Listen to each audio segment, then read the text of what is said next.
Finally located Mark and Daniel 2 years after they vanished. Their bodies were deep inside a sealed cavern that no map had ever shown. The walls were covered in claw marks, and one phrase was carved into the stone again and again: below. No one could explain how they got there, or why their radios had recorded faint whispers long after they were gone. Years later, when Dr. Laura Finch returned to study the cave, she found something impossible. Faces frozen in the rock, as if the mountain itself had swallowed them whole. And just before she escaped the collapsing chamber, a familiar voice echoed through the darkness. "You shouldn't have come here." Before we go any further, if this is your first time here, we'd love for you to hit that subscribe button and turn on notifications. Your support means the world and helps us bring you even more powerful stories. Stick with us until the end, and if this mystery moves you, share your thoughts in the comments and pass it along to a friend. They say the desert keeps its secrets buried, and in 1987, the sand around Canyon Shadow Cavern swallowed 2 men whole. It started on a Monday morning, the kind that feels too quiet for no reason. The sky hung low and pale, like it couldn't decide whether to rain or burn. Harold Briggs, 34, parked his dusty truck beside the ranger station, rubbing sleep from his eyes. He'd worked in that park for nearly a decade, fixing railings, clearing trails, patching fences. Nothing heroic, just the kind of steady work that keeps a place alive. Luis Romero, the rookie ranger, showed up 10 minutes later, backpack slung, radio clipped to his shoulder, still grinning from his coffee high.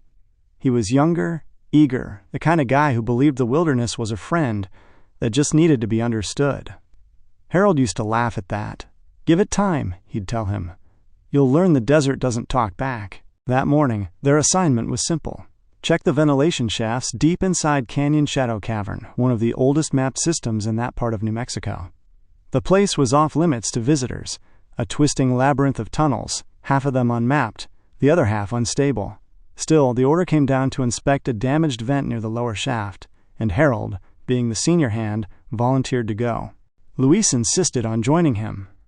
"Come on, old man," he joked, tossing his flashlight. "You need someone to carry your thermos when you get tired." Harold smirked. "You drop that thing, and I'll bury you in the sand myself." They packed light, helmets, ropes, a radio set, 2 flashlights, a thermal scanner, and Harold's dented steel thermos. By the time they reached the mouth of the cave, the sun had already started sliding behind the cliffs. The entrance yawned open, black, cold, breathing faint drafts of stale air. A few bystanders watched from the path, mostly other workers finishing their shifts. One of them, a ranger named D, muttered to her friend, "Why send Briggs again? That section's not stable." Her friend shrugged. "You know Harold. He'll go wherever they point." The 2 men clipped their harnesses, exchanged a quick nod, and stepped into the dark. Their radio crackled softly, the last normal sound anyone would hear from them. For the first few minutes, everything was routine. Harold noted air pressure. Luis marked coordinates. The cave was tighter than they expected. Sharp turns, dripping ceilings, tunnels branching off like veins. The air grew colder the deeper they went, and soon their breath became visible in the flashlight beams. At one point, Luis laughed quietly. "Feels like we're walking into a freezer." Harold didn't answer right away. He just stared into the dark, frowning. "You hear that?" There was a pause. Nothing but the slow tick of dripping water. Then, a faint hum, like whined through a broken pipe. He shrugged it off, or tried to. They continued deeper. Their boots scuffed over stone that looked almost wet, but wasn't. When Harold checked his watch, he realized nearly 40 minutes had passed since they entered. The signal on the radio had started to break up, static rising in thin, whining tones. "Station, this is Briggs," he said, pressing the transmitter. "We're near Section 4. Air's colder than reading show. Over." The response came in fragments. "Copy that. Watch your..." Then static. Luis looked uneasy now. "We should check the vent and head back before the signal dies completely." "Yeah," Harold agreed. "But let's do it quick." They reached a narrow shaft, the end of the inspection route, marked with rusted beams and an old chain barrier. Something about the place felt wrong. The walls were smoother than the others, like something had rubbed them clean. Harold knelt, tapping the vent cover. Metal echoed faintly into the dark, the sound stretching longer than it should have. He frowned, hit it again. Clang! And then, another clang. This one not his. Luis froze. "Was that you?" Harold didn't answer. He just lifted the flashlight, slowly sweeping the beam across the passage. The cave swallowed the light whole. Nothing but endless stone. Let's just finish this, yeah?" Luis murmured, voice shaking slightly. Harold clicked his radio again. "Station, this is Briggs. Do you hear that?" Static cut through, sharp and electric. Then silence. No one at the station knew what to make of it at first. The last thing heard before the line went dead was Harold's voice whispering, low, cautious, like someone trying not to wake something nearby. "Do you hear that?" After that, nothing. Hours passed. Their shift ended, but neither man came out. By nightfall, their flashlights were found near the mouth of the cave, both still on. Harold's thermos lay beside them, still warm, and there were no footprints leading out. The next morning, the station supervisor shut down the entire area. The official word was communication failure, but among the staff, the whispers started, quiet, tense. Someone said the cave was cursed. Another swore they'd heard tapping sounds coming from underground that night. 3 sharp knocks, repeating every few minutes. Dee, the ranger who'd watched them go in, couldn't sleep for days. She told her partner, "It's like the cave was breathing. You could almost feel it pulling them in." And though no one said it out loud, everyone knew the truth. 2 men went into Canyon Shadow Cavern that day, and the desert decided they weren't coming back. By sunrise, the park was crawling with trucks, dogs, and worried faces.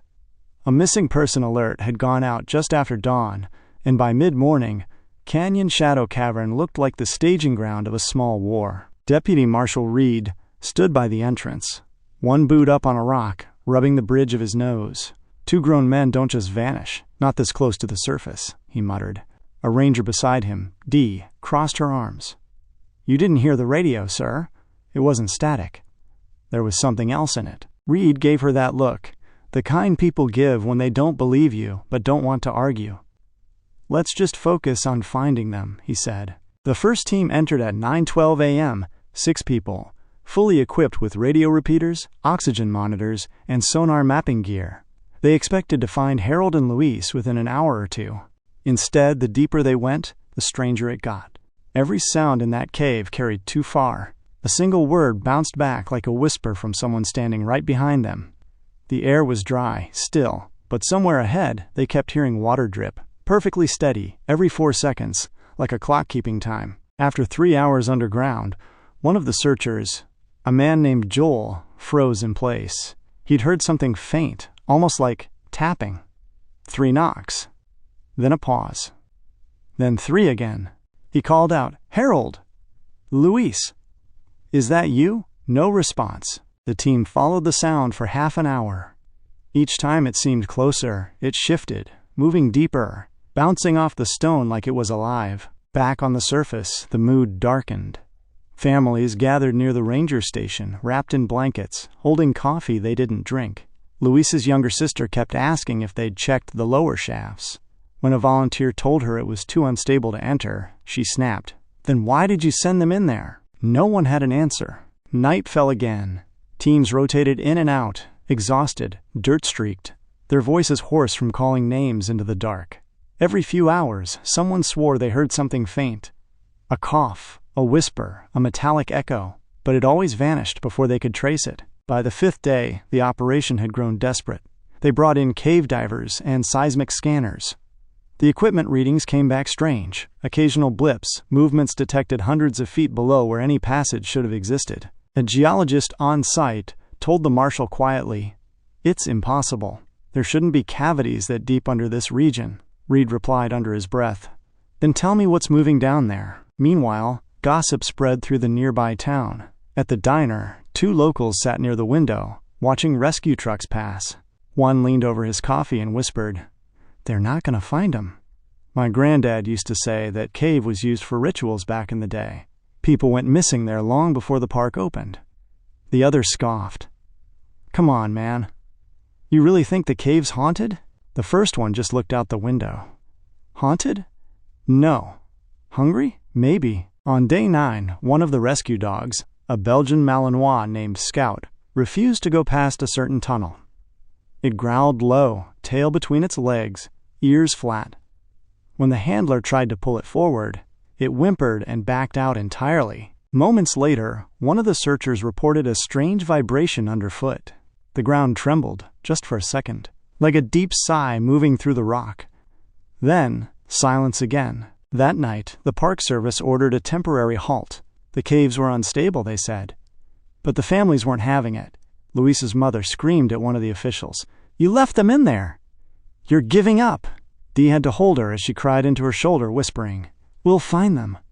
I promise." On the 11th day, the final team went in, a small crew led by Reed himself. They stayed underground for nearly 6 hours before emerging, pale and shaken. Reed didn't say much to the press, just a few dry sentences. "The operation is suspended. The caves are unsafe." No signs of the missing men were found. But when Dee approached him later, she noticed something. His hands were trembling. "Sir, did you hear the tapping too?" she asked softly. He didn't look at her. Just nodded once, eyes hollow. "It followed us out. After that, the site was sealed off. The entrance boarded, fenced, marked with warnings. Officially, it was declared an unresolved disappearance. Unofficially, everyone who'd been in that cave refused to talk about what they'd heard inside. At the ranger station, Harold's thermos still sat on the desk, half full, untouched. Dee swore she'd heard it rattle once when the wind picked up. 3 quiet knocks from inside the metal. That was when she stopped coming to work altogether. 2 years. That's how long the desert stayed quiet. By the summer of 1989, the story of Harold Briggs and Luis Romero had turned into a half-forgotten campfire tale.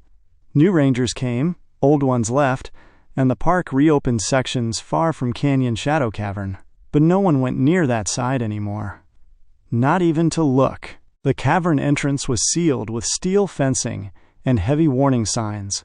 Unsafe. Do not enter.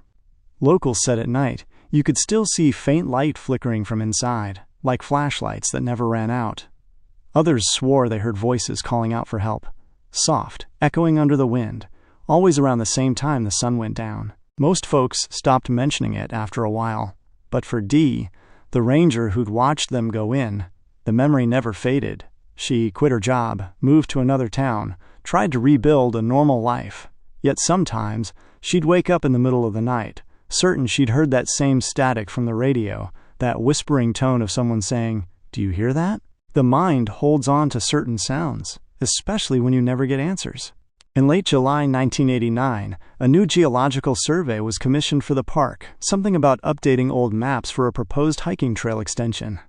The survey team was small, 3 researchers from the University of New Mexico and a local guide named Carter Hensley. Carter had worked the area for years, but had never been inside the sealed cave. When he was handed the assignment, he just stared at the paperwork. "This area is off limits," he said quietly. The supervisor shrugged. "Orders from the state. Just record readings. Don't go past the main shaft." The desert heat that day was relentless. Waves rising off the rocks, turning everything into a shimmer. Carter led them down the dry slope toward the old barrier. The metal gate was still there, half buried in dust, padlock rusted to the color of dried blood. He hesitated before unlocking it. "You ever get that feeling like you shouldn't be somewhere?" he asked one of the students. She laughed nervously. "All the time. It's called field work." The inside air hit them like a wall, cold, stale, carrying a faint metallic scent, almost like rusted iron or old pennies. The cave swallowed sound instantly. Even their footsteps seemed muted. They followed the old mapped route, the same one Harold and Luis had taken 2 years before. Most of it was undisturbed, until they reached a section where the tunnel wall had partially collapsed. The scanners picked up something strange behind the rockfall. A hollow chamber. Carter frowned, brushing dust off the wall. "This wasn't here before," he said. "Not on any map." They set up small floodlights and began clearing the debris. Every scrape of metal echoed like thunder. After 2 hours, they broke through, a narrow slit just wide enough for one person. The air from the other side was colder, different. And somewhere beyond that crack, they heard it. 3 faint knocks, perfectly spaced. No one spoke for a few seconds. Then one of the students whispered, "You heard that, right?" Carter nodded slowly. "Yeah, I did." He squeezed through the opening first, his flashlight cutting across untouched dust. The chamber was larger than expected, the walls glistening faintly, as though moisture clung to them. And in the beam of his light, just a few feet away, were two shapes sitting against the far wall. He froze. His voice trembled as he called back. You need to see this." The others crawled in. Their lights swept over what he'd found. Two men, seated side by side, helmets off, clothing still intact though coated in dust. One of them held a rusted radio in his hand. The other's head was turned slightly toward the wall. Carved into the rock before them, in jagged, uneven letters, "Don't follow the voices." The chamber fell silent. Even the wind outside seemed to stop. One student stepped closer and whispered, "Is that them?" Carter crouched, flashlight trembling slightly. He picked up an ID tag hanging from the first man's belt, Harold Briggs, Park Maintenance. His throat went dry. He whispered, "Oh my God." There was no visible damage to the bodies. No trauma, just the way they'd been sitting. Calm, almost as if they'd chosen to wait there. The radio's power light was still faintly blinking, though no battery could have lasted that long. Carter backed up slowly, eyes darting around the chamber. Then he noticed something else. Tiny scratch marks on the stone near the words, like someone had written it in panic, one letter at a time, clawing through rock. He turned off his light for a second, just to test how dark it was in there. Instantly, the blackness felt thick, almost alive. When he switched the light back on, one of the researchers whispered shakily, "We shouldn't be here." Carter didn't disagree. They took photos, sealed off the passage, and radioed the marshal's office. As they climbed out of the cave hours later, the air outside felt heavy, humid despite the dry desert wind. No one spoke. No one needed to. Back at base, when the photos were developed, one of the technicians noticed something strange in the image backgrounds. Behind the two bodies, faint and blurred, a shape seemed to linger, a shadow darker than the stone with edges that looked wrong. He showed it to Carter, who stared at it for a long time before saying, "It's not shadow. The light was coming from behind them." That photo was quietly sealed in the official report. No one ever mentioned it publicly. By the end of that week, the site was declared a restricted zone again. Reporters came, asked questions, and left unsatisfied. The press release simply read, "Remains of two park workers discovered in collapsed chamber. No foul play suspected." But to the people who'd gone in there, no foul play didn't mean safe. It meant something else had decided the story wasn't over. And deep in the cavern, where no one dared return, the faint metallic echo continued. 3 slow knocks, pause, 3 again. Like a reminder. Or maybe an invitation. Weeks turned into months, and the investigation into the disappearance of Mark and Daniel went cold. But in early 1989, a new cave mapping project reignited interest in the case. A team of spelunkers, led by geologist Dr. Laura Finch, ventured deeper into the same system, into a section not documented before, known locally as the Hollow Veins. Ropes creaked, flashlights pierced the pitch black. As they descended, they noticed strange carvings on the walls, crude markings resembling human faces, twisted and uneven, as if drawn in panic. Then, Laura's radio crackled. "You need to see this." In a narrow chamber, partially buried beneath limestone sediment, were 2 decomposed bodies, positioned side by side. Their uniforms still bore the faded patches of the National Park Service. At first, it looked like they had simply fallen victim to a collapse. But something didn't add up. Their helmets were missing, and their hands were interlocked, as though they had died clutching each other. Then one of the spelunkers noticed deep scratch marks on the stone behind them, long, frantic lines carved by fingernails. And among those scratches, a single word had been etched repeatedly, "Below." But below what? And why had their flashlights and supplies been stacked neatly beside them, as if someone had placed them there after they died? When authorities removed the bodies, they discovered a small opening beneath the chamber floor. Inside, the rock was darker, almost black, and it emitted a faint, rhythmic vibration. Dr. Finch swore she heard something, a whisper, faint but distinct, rising from the dark void beneath their remains. They shouldn't have followed it. That night, when the cave was sealed for safety, Laura couldn't sleep. She replayed the whisper in her mind, and couldn't shake the feeling that whatever killed Mark and Daniel was still down there waiting.